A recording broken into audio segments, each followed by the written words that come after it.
we should all be prepared for just getting our business in order. I think we should be galvanizing. We should be sharing the codes amongst each other. And we should be supporting each other's businesses. Yeah. And that way, it doesn't matter who's in office. We'll have our own buildings.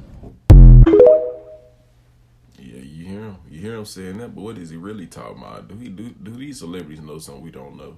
Y'all let me know what y'all believe in the comment section down below. 2 weeks ago, I think over 10 billionaires, 10 of the most known billionaires, have bought bunkers. Mark Zuckerberg is building like a huge bunker right now in Hawaii. With like 10 floors, right? Crazy amounts of floors and shit. Yeah.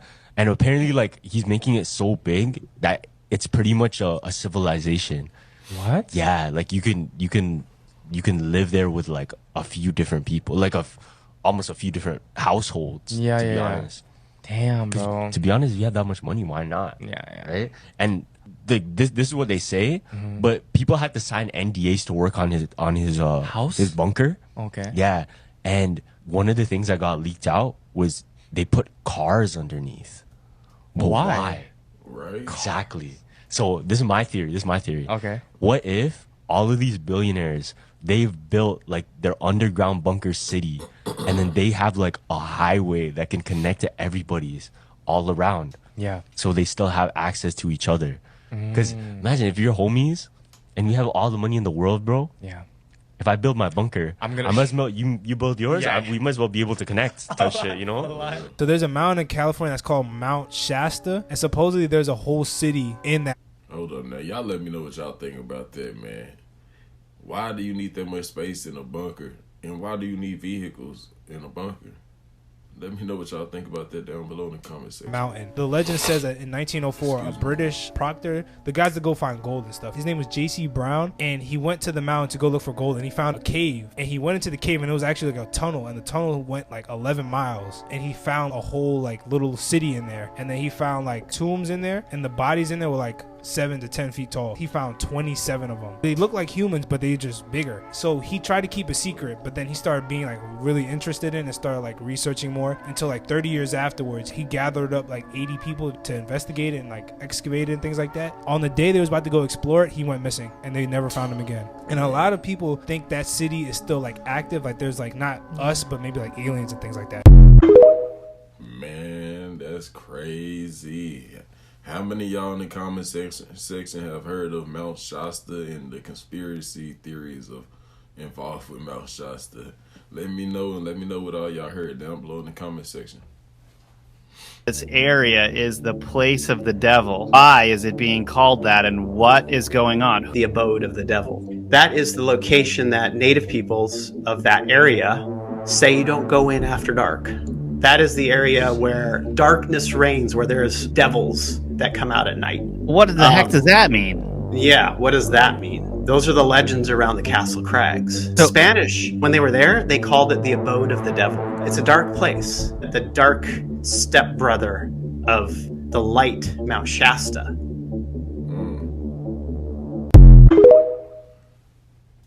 That's crazy, man. It's definitely got to be a dark place with a name like that. Y'all let me know down below in the comment section. How many of y'all have heard of that mountain? That's wicked. This one area around Mount Shasta, the person had disappeared. And I know exactly where they went. So I went and investigated it. I went to that area. And as I was walking into it, it was so creepy. It had that vibe of the forest closing in. There was like a table set up with full birthday party regalia all over it. It was like a picnic table. There was a birthday cake and party hats, but nobody was there. Dude, that's almost weird as the random staircase you found in the middle of the forest. Nobody was there. And then in the next campsite right next to that was just a lone massive axe leaning against the table. It was so Dude, come creepy. on. Man, I think somebody definitely was there right before y'all got there. And they was watching y'all while y'all was looking around, looking like curious and everything. That's why y'all was getting a creepy feeling, eerie feeling, because y'all had eyes on y'all, man. Y'all let me know what y'all think about that in the comment section. Would y'all have stayed and kept looking around, or would y'all have turned around and went back where you came from instantly? Because I definitely would have. There's something crazy hiding beneath Mount Shasta.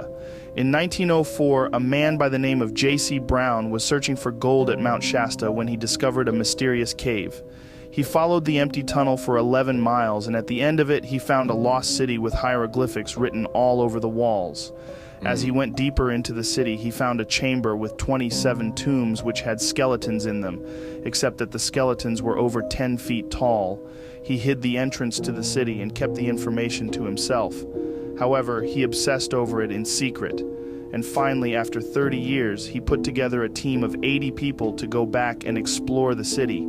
However, on the day the expedition was supposed to begin, J.C. Brown vanished and was never seen or heard from again. Many have speculated that the Illuminati took him out in order to keep this place hidden. Many people say that the Earth is much different than we are told. So, did J.C. Brown stumble on a secret that someone was trying to hide? This has made many people think that... Well, guys, that was crazy, man. I definitely think he had it was an inside man, somebody on the inside of his 80 people, or somebody that he had to told or something that got him, man. You know, they told somebody else, you know, and they got him. They took him out, man. Has to have. Y'all let me know what y'all think about that one in the comment section, because that was a little crazy, man. And the people underground, I don't know. Could it be Argarthians? We don't know. Let me know what y'all think about that, too. Cave in Mount Shasta where Freemasons used to do rituals. Crazy.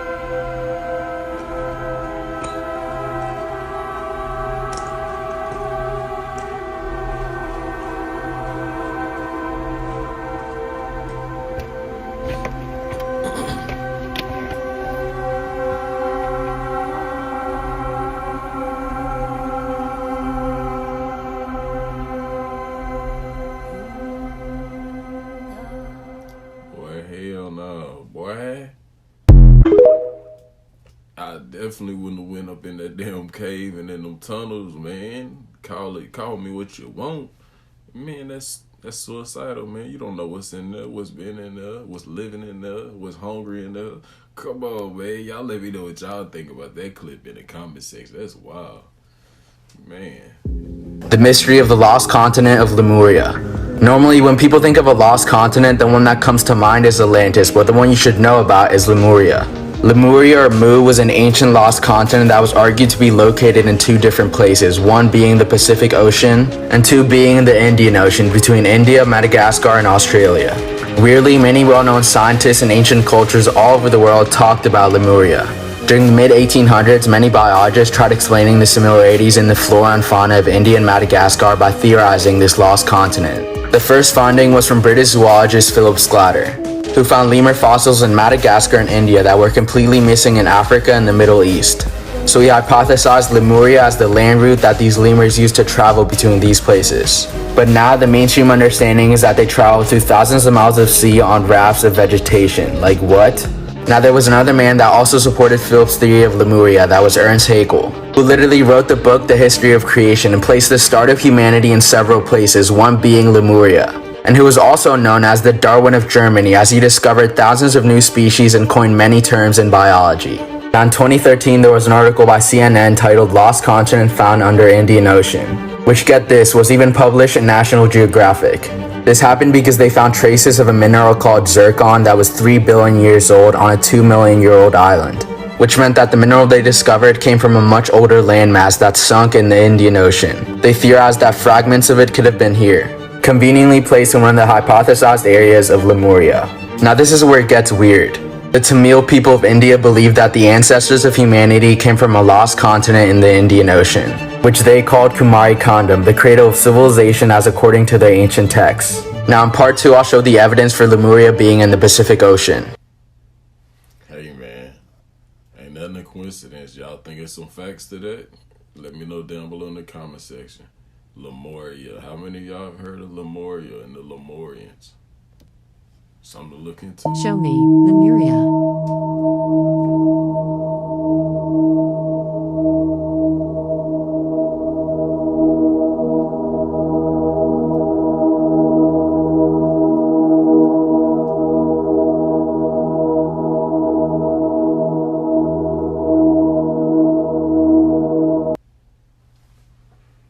And for y'all who might not know, those are AI images of Lemuria. Let me know what y'all think about it in the comment section. Y'all think that could have been somewhat similar? We don't know. I don't know. Let me know. Lemuria was even mentioned by the great Russian occultist and psychic Helena Petrovna Blavatsky. In The Secret Doctrine, Lemuria was called Shamali, and it was a lush, beautiful tropical paradise until volcanoes erupted everywhere, destroying it and submerging it underwater. According to Theosophists, Lemuria began over 34.5 million years ago. It was inhabited by a hermaphrodite race of giants that were 15 feet tall, had 4 arms, and were coexisting with the dinosaurs around the middle of the Jurassic period. They would later evolve into various primitive hominid groups. The idea of a submerged continent is not hard to imagine if you think of places like Port Royal in Jamaica, just outside of Kingston, which was once a bustling port city of great importance to the British Empire and home to the pirate Sir Henry Morgan. 2/3 of the town, or 33 acres, sunk into the sea within hours and disappeared off the map after an earthquake in 1692. And there are countless other places like this, such as Thonis Heracleion, just outside of Alexandria in Egypt, or the underwater temples discovered near Okinawa in Japan, and the submerged pyramids off the west coast of Cuba. Y'all think there's some truth to that? Lemuria. The Lemurians, that would have been a sight to see. They said it was like a paradise. Let me know what y'all think about that down below. So last week my buddy came over who collects rocks, and he had this crystal. He claimed he found it a long time ago by Lake Michigan, and that he keeps it on him at all times because it gives him good luck, it gives him good aura. I thought, cool, so it kind of fascinated me, and I looked it up later that night. It ended up me being up half the night reading about a civilization I never knew existed that used these crystals to store information. It was an ancient civilization of higher beings known as the Lemurians. It is thought that the Lemurians lived at the same time as Atlanteans. In 1864, Philip Sclater hypothesized another landmass must exist, due to lemurs being found in Madagascar and India but not Africa or Middle East. Experts believe the lost land of Lemuria was the first continent in the Pacific. It is said that Lemurians were the first galactic beings to set foot on Mother Earth, and their technology was much more advanced than anything we have now. So these crystals supposedly come from these Lemurian beings. Lemurians are considered beings of pure love and light. It is said they vibrate at the highest frequency, considered the keepers of Earth, like for part 2.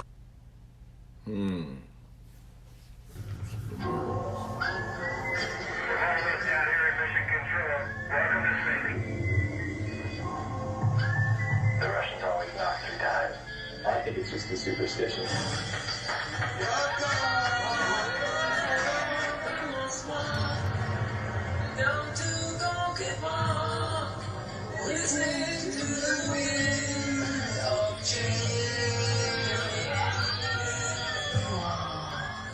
I mean, I've seen pictures, but this is...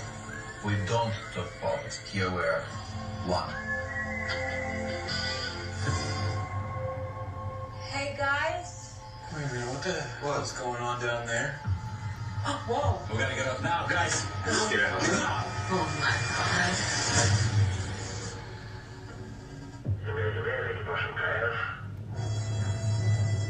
Oh, my God. Houston, do you read? War has broken out below. And we were told to take the ISS by any means necessary. If we got orders from our government to take control.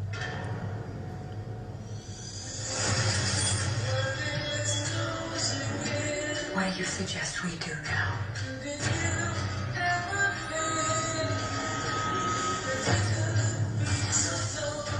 It's got the same words as this. They struck first. Struck first.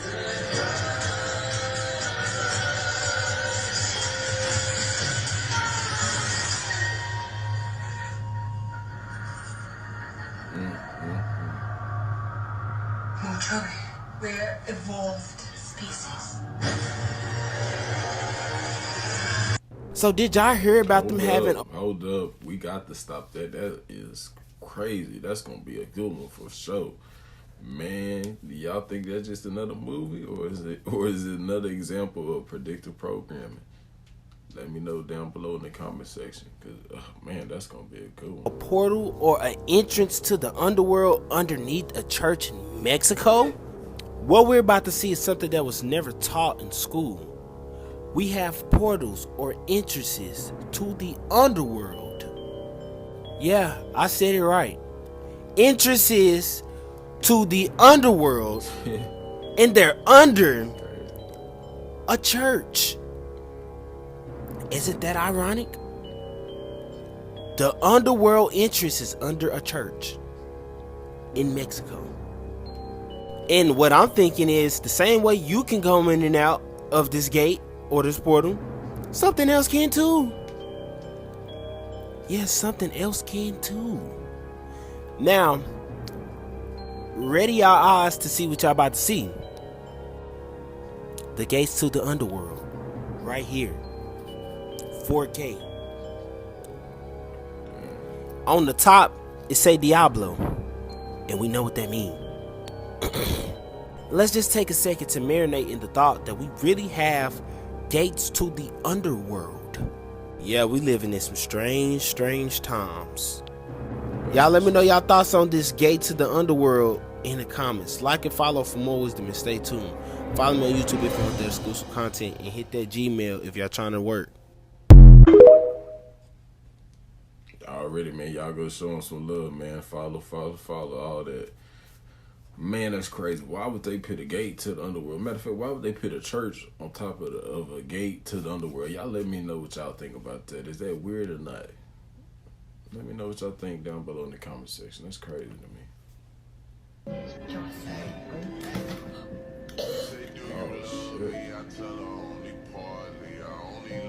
Yeah, we just witnessed somebody inhale about a pound of demon fart. Man. She's cooked. Well done. And what you just seen her open was something they would call a Dybbuk box. Let's read what a Dybbuk box is. In Jewish folklore and popular belief that an evil spirit which enters a living person cleaves to his soul, causing mental illness and talking through his mouth, and represents a separate alien person is called a Dybbuk. Let's watch it again. She is a great example of what not to do when you find out that low vibrational entities are inside of a box. And you can tell by her face, she knows that she's cooked to the maximum capacity. When you act stupid, you get stupid results. Let this face be a reminder that certain things should just be left alone. Or you gonna mess around and find out. Now let me know in the comments, how cooked do y'all think that she actually is? Like and follow for more wisdom and stay tuned. And don't forget, hit that email if y'all trying to do business. Boy, that's another wild one, man. So, like, all I'm going to say is, like, man, you see in the movies, when you inhale some dust or something like that in one of them demonic movies, they usually become possessed after that. That face looks like she became possessed, and she realized that was no longer her. After that, I don't know what happened to her, with like how she is now, but I hope she alright. But damn, that's crazy. In my opinion, that's what happened. Y'all let me know what y'all think down below. Cause that might have been a spirit in the. What is hiding beneath Mount Shasta? In 1904, a man by the name of J.C. Brown was prospecting for gold at Mount Shasta when he discovered a mysterious cave. He followed the empty tunnel for 11 miles, and at the end of it, he found a lost city, with hieroglyphics written all over the walls. As he went deeper into the city, he found a chamber with 27 tombs, which had skeletons in them, except that the skeletons were over 10 feet tall. He hid the entrance to the city and kept the information to himself. However, he obsessed over it in secret And finally, after 30 years, he put together a team of 80 people to go back and explore the city. However, on the day the expedition was supposed to begin, J.C. Brown vanished and was never seen or heard from again. So, did J.C. Brown stumble on a secret that someone was trying to hide? And... Man, that's a clip that got slipped back in there. I ain't mean to slip that one in there, man. But that's crazy because now we're watching again. That was the Nephilim, man, in the tombs. They was living under the earth, man. Come on, that's something to think about. Maybe, allegedly, that's what I think. Y'all let me know what y'all think down below in the comment section. What if I told you that all the gold ever mined throughout human history, if melted down, could form a cube about 21 meters, about 69 feet on each side? This relatively small cube represents the total amount of gold extracted from the Earth's crust over thousands of years. It's a testament to the rarity and density of this precious metal. The ancient astronaut theory is a hypothesis that suggests Anunnaki. Ancient astronauts undertook the construction of gold mines in the southern regions of Africa in the depths of ancient history. However, a significant question arises when examining this theory. Why did the Anunnaki attach such immense importance to gold that they deemed it necessary to establish these mines on Earth? A closely related issue concerns the advanced technological capabilities of the Anunnaki. Given their advanced status as an extraterrestrial civilization, one might wonder why they didn't opt for more efficient methods of acquiring gold. For instance, why didn't they engage in large-scale gold manufacturing or exploit the abundant resources found in asteroids, rather than resorting to terrestrial gold mining? The theory offers a compelling explanation rooted in the environmental challenges faced by the Anunnaki on their home planet, Nibiru. According to Zecharia Sitchin's The 12th Planet, the Anunnaki might have faced atmospheric deterioration on Nibiru.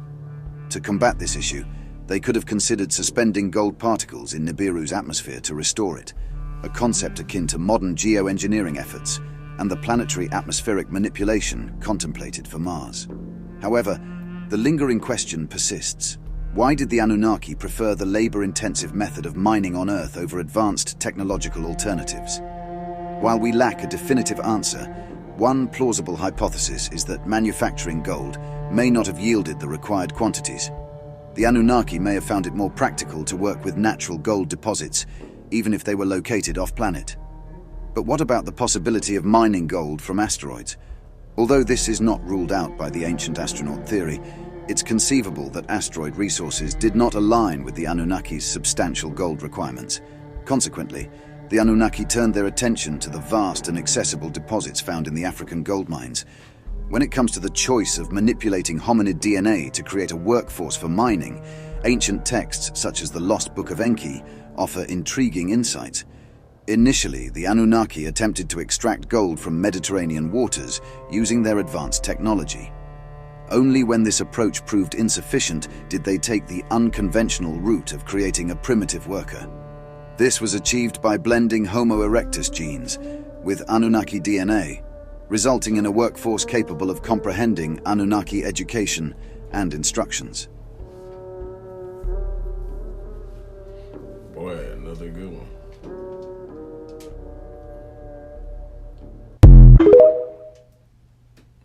Y'all make sure y'all go show him some love and go follow him too.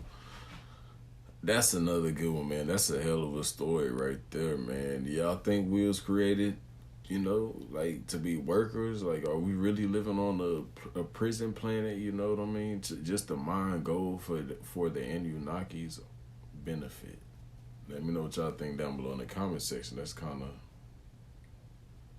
of a, you know, crazy theory there. Especially if you believe in God.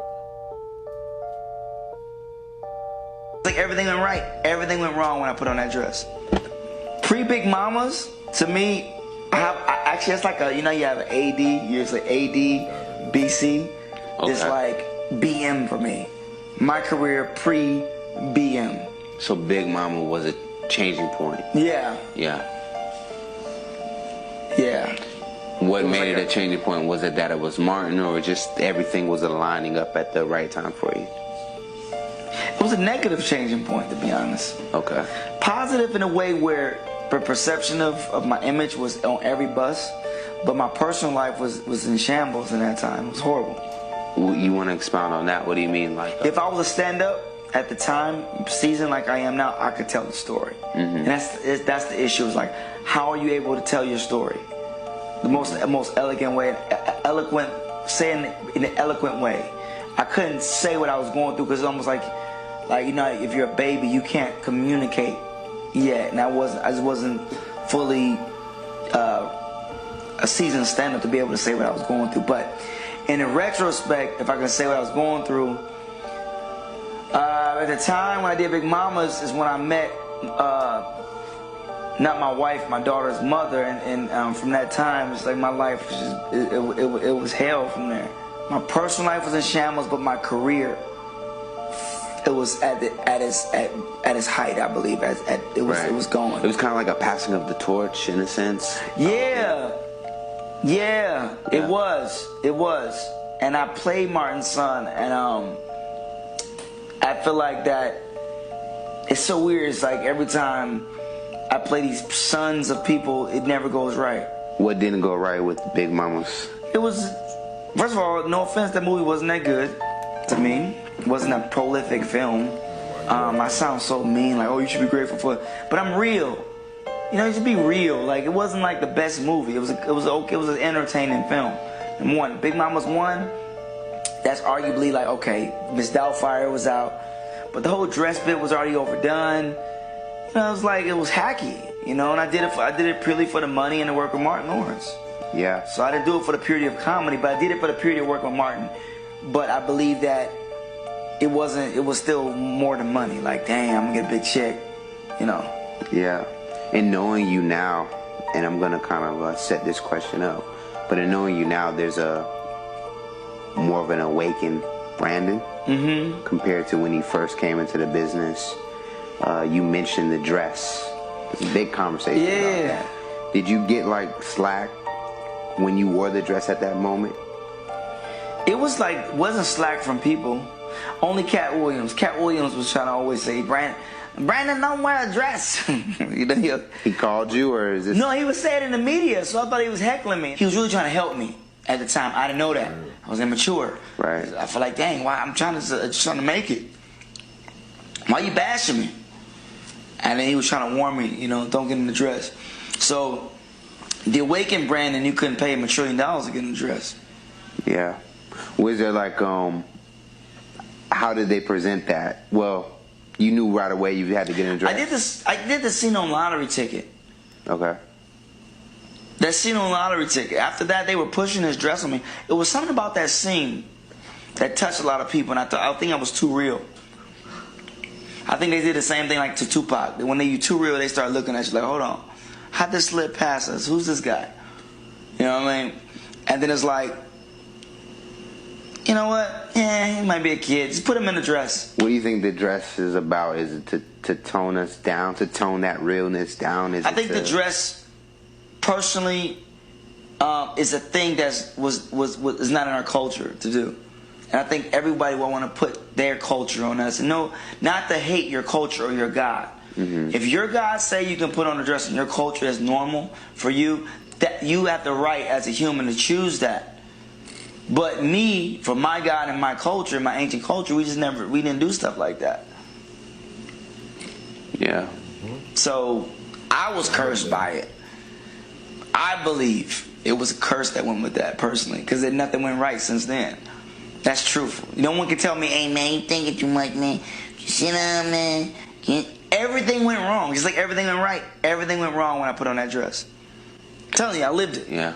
Is there any like even with Martin, things went wrong when he did it too, because Martin is very anointed. Martin is a very strong man. And Dave Chappelle said that too. He says things about that too. And something, if you look at Martin's Arsenio Hall interviews, you look at him now, something's changed.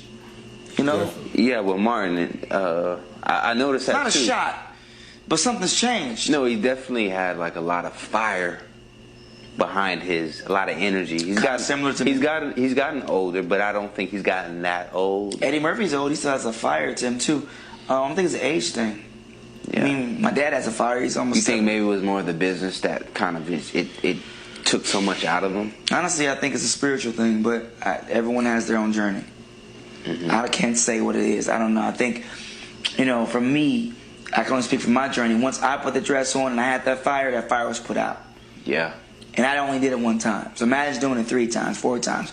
But then Tyler Perry did it. He got stronger. I don't know the rules. You know what I'm saying? This is what happened to me. I'm not here to knock another brother because that's their path. Yeah. That's one thing I don't do is knock my brothers because that's their path. But I'm saying my path, when I put on a dress, it came with a demon baby mama and a starter kit for hell. That's what happened to me.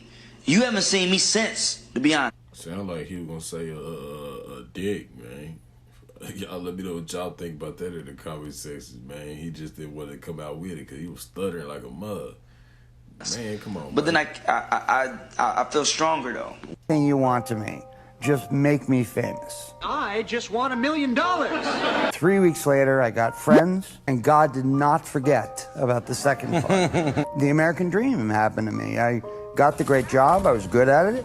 I bought a house. The house had a pool. I had the American dream, and I really, really liked it. Loved it for about 6 months. I'm Chandler. I make jokes when I'm uncomfortable. And then I walked in my house and went, "Oh man, this is not fixing this problem that I have.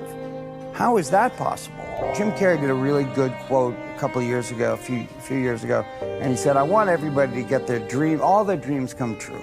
Everybody, so that they could know that it's not the answer. Man, R.I.P. Matthew Perry, man. Whew, I think he was crying out for help, trying to tell us something, let us know, people weren't listening. Y'all let me know what y'all think about that clip down below in the comment section.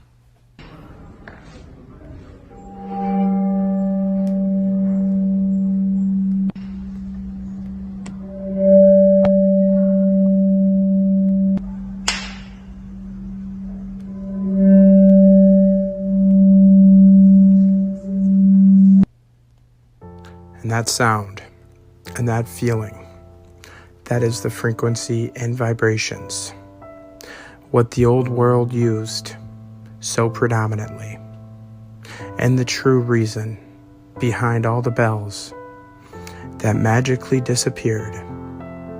Or they tell us it was for ammunition for the wars.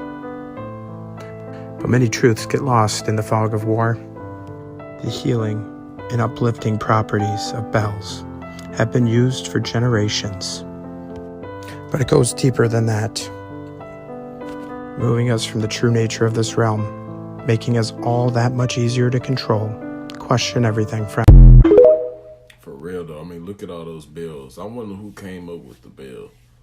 Y'all let me know if y'all know about that, man. If anybody has the answer to that, let me know in the comment section. Who came up with the bell?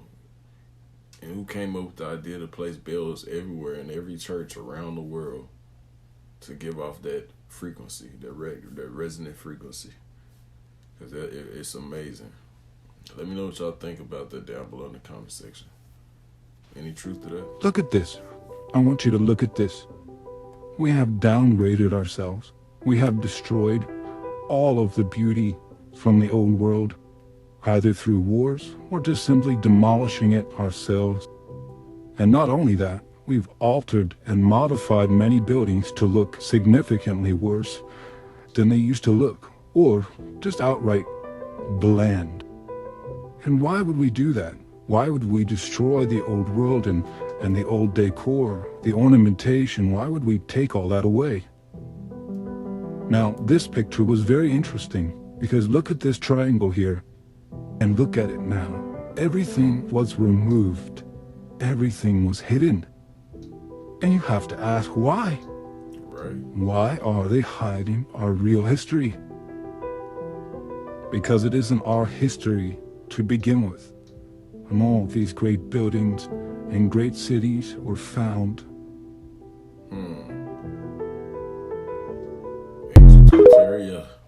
Ancient Tartarian theories, man. Do y'all think those buildings was found? A lot of our buildings, our older buildings, the more important buildings, were they found, or did we build them? And if you think we built them, why can't we replicate them? Let me know down below in the comment section. It's so interesting how they left just that one building. Just that one. The one with the dome. Just to fuck with you. You know they did it on purpose. The buildings in which we just saw and how heavy they were, right? Tons and tons of stones. Well, here's a stone that probably weighs about 20 tons and can barely move from a truck, right? You're trying to move that, the truck's moving, everything's falling, right? It doesn't make a lot of sense. And especially, let's say these buildings were built in the 1800s or 1700s when there were only about 1,000 people and none of this technology existed. Well, that's another good question. How on earth did all of those things get built, right? Or moved, or something like this, right? Or something like this. I think it goes to show that when we look into the past, things were very, very advanced, but we were told that we were supposedly, like I said, running around on horses and wagons and on... So we're going to go back to 1893 Chicago, and this is not the Chicago in which I know, right? The Chicago I know does not have statues like this and look anything like this. But this is what Chicago looked like before it was reset, right? The fires that we heard about in Chicago and all those things, they were removing all of this. Look at this detail. This is a completely different city in which we know of today. Because look at this. Look at the architecture. Look at the design. Think of how hard it would be to create all of this, right? We can barely make a little bean and wrap it in mirrored paper, let alone statues like this made out of copper, right? Look at this archway. Look at the detail here. This is in Chicago. This is old world history which is not taught about, right? They keep us in the dark. They don't teach us about our true potential and how there used to be a unified, advanced society which built like this all over the world. Well, you know what they say, out with the old, in with the new. Y'all let me know what y'all think about that down below in the comment section. Is there any truth to what he's saying? Super Bowl conspiracy theories. Theory number 1. The refs are going to rig the game for the Chiefs so the NFL can have Taylor Swift at the Super Bowl. Conveniently, the referee for the AFC title game is Sean Smith. They're just laughing in our face. And they put it in our face the whole time. And still people don't believe it. Mind you, that was posted by Yahoo Sports. It's making a mockery of all of us. That our intuition is wrong. You know, that we're just tripping. These are just coincidences, you know. This world is not what it once was, and it will never be it again. Now that we are moving into a different age where everything's about money, technology is advancing to the point you're not talking to real human beings no more when you're going out to the bank, when you're going to do your taxes. You know, movies, you can't physically own them. You know, you're buying them digital at any point in time. They could be taken away from you. So you will literally, as they say, own nothing, be happy with the circus that we supply you with, which is all pro sports. And it's even gotten into college now. NILs are going to make that 10 times worse. So, you know, we'll come for the crumbs and the circus, you know. And as long as we do that, they will continue to do this. This video, the military has spotted something so scary that you have to see this for yourself. Yeah, that definitely was crazy.